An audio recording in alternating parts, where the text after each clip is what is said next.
What's up, fellas? So 1 year ago today, I upgraded my Amex Blue Cash Everyday card to the Amex Blue Cash Preferred. This was due to an upgrade offer I saw in my account for a $150 statement credit after spending $1,000 in the first 6 months of the upgrade. Since I wasn't working on any sign-up bonuses at the time, I decided to go for the upgrade offer. It's now been 1 full year since I upgraded, and today I'll be going over how this card can be such a great addition to some people's wallets, but also how it might not be worth it for others. To do this, I'll be going over the earnings, credits and benefits, pros, and also cons of this card. Then I'll offer my own thoughts on the card and whether I'll be keeping this card or downgrading it back to the Blue Cash Everyday. If that sounds like a plan, sit back, grab a drink, and let's get started. So starting off with earnings for this card, I'll first go over the sign-up bonus, which is to earn a $250 statement credit after you spend $3,000 in purchases in the first 6 months of account opening. Although, if you search around a bit on different browsers, devices, or on incognito mode, you may be able to find an elevated welcome offer of $300 or even $400 after spending that same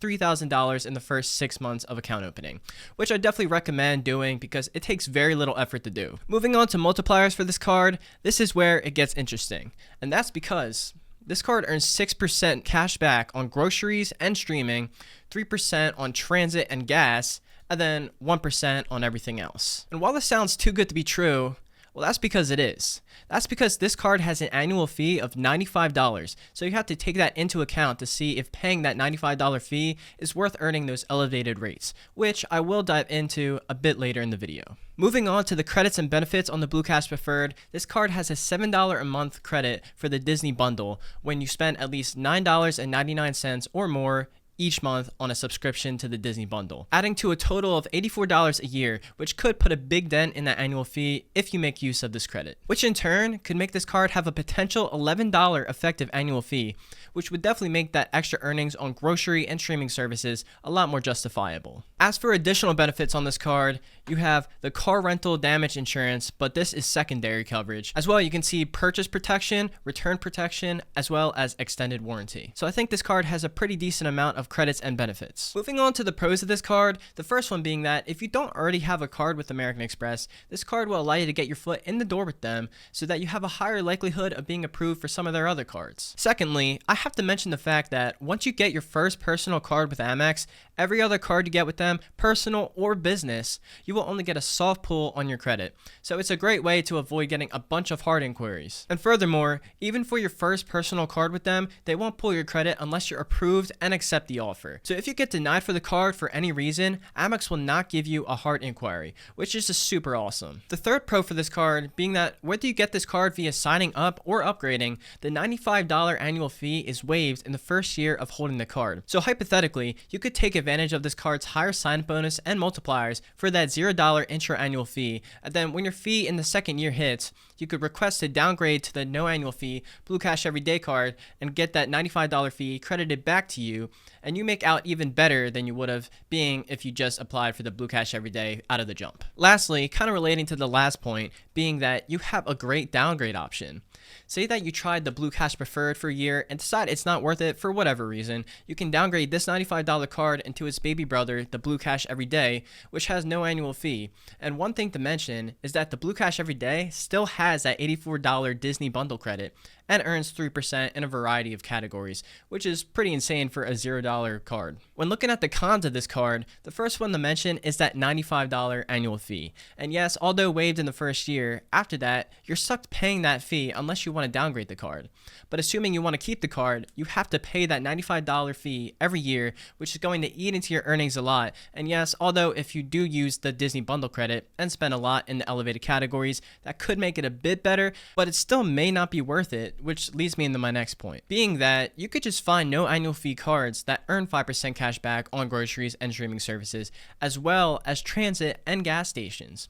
With this in mind, you'd be paying $95 a year to earn 1% more on groceries and streaming services, and also to earn 2% less on transit and gas stations. You could get the AAA Daily Advantage to earn 5% at grocery stores, US Bank Cash Plus to earn 5% on streaming services, Citi Custom Cash to earn 5% on transit, and PedFed Platinum Rewards Visa Signature to earn 5% at gas stations. Although this setup would require 4 cards instead of just the one, I think it's 100% worth it so you don't have to spend $95, which makes those 6% categories a lot harder to get value from. And if you're in the cashback game, you probably know by now that there isn't just one card that earns 5% cashback on everything, but getting cards that cover all your major categories at 5% is the closest you can get to that. The second thing to note is the grocery category has a spending cap. This means that while yes, you are earning 6% on grocery purchases, that's only on the first $6,000 of spend for the entire year. And after hitting that cap, you'll only be earning 1% back. So if you spend more than an average of $500 a month on groceries, then this card isn't going to be too useful for you. On the bright side though, I looked into the terms and conditions of this card, and as far as I'm aware, the grocery category is the only category on this card with a spending cap. But please correct me if I'm wrong in the comments. My final gripe with this card is that all of this cash back you earn has very little redemption options. You can get gift cards, you can shop with points on sites such as Amazon, or you can redeem as a statement credit. This is a pretty huge drawback to a card that, in my opinion, already has a good amount of drawbacks. Now, I know some people will comment saying redeeming statement credits is no different, as you can just pay off your card with less cash and use that saved cash towards whatever you want. And while that definitely does work in certain scenarios, it definitely doesn't with mine. I had a $0 balance on this card for most of the year, as I just didn't want to earn any more of these clunky rewards dollars that I really can't even use. Although I had about $50 in rewards dollars, it's not like I could invest that or really do anything with it. I'm usually spending on cards that earn me much more valuable points, so I'd be giving up the points from that spend just to put some amount of spend on the Blue Cash Preferred to then redeem those rewards dollars as a statement credit to then put that difference into my investments or whatever else I decide.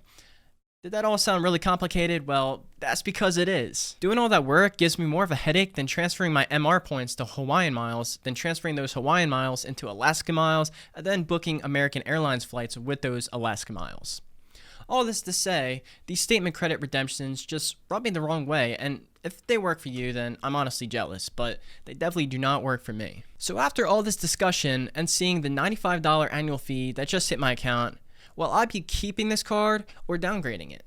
Well, from the last section, I think you can make out my answer. Although I am a firm believer that cashback cards can be super powerful, especially the cards that earn 5% or more in certain categories. The simple fact that I can't put the cashback I earn directly into my checking account bothers me.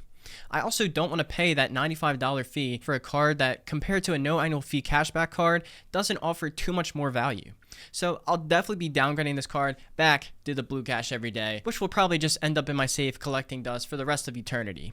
Unless I need to pull it out for another video, of course. So overall, I think the Amex Blue Cash Preferred can be a great second or third credit card when you're first starting out to have a penalty-free application. You can earn an elevated sign-up bonus when compared to the Blue Cash every day and reap the rewards of the higher multipliers with a $0 intro annual fee. And then, of course, if you outgrow this card after the first year, you have an easy downgrade path. But I gotta admit, for the right person, this card can actually be very powerful. That person just isn't me, and this is my video, so take that as you will. And after all that said, if you do want to apply for the Blue Cash Preferred or Everyday, I shamelessly have referral links in the description, and I thank you in advance for using them. I hope I've equipped you all with the knowledge to make an informed decision on whether to get this card or not, or I hope at least you learned a little bit of something. Please consider leaving a like and subscribing if you enjoyed the video, because just like cashback, it's free. Apparently only 6% of you guys are subscribed, so let's try and get that number up a bit. If you want to see my review on the Blue Cash Everyday card, consider watching this video next. I wish you all the best, and I'll see you all in the next one.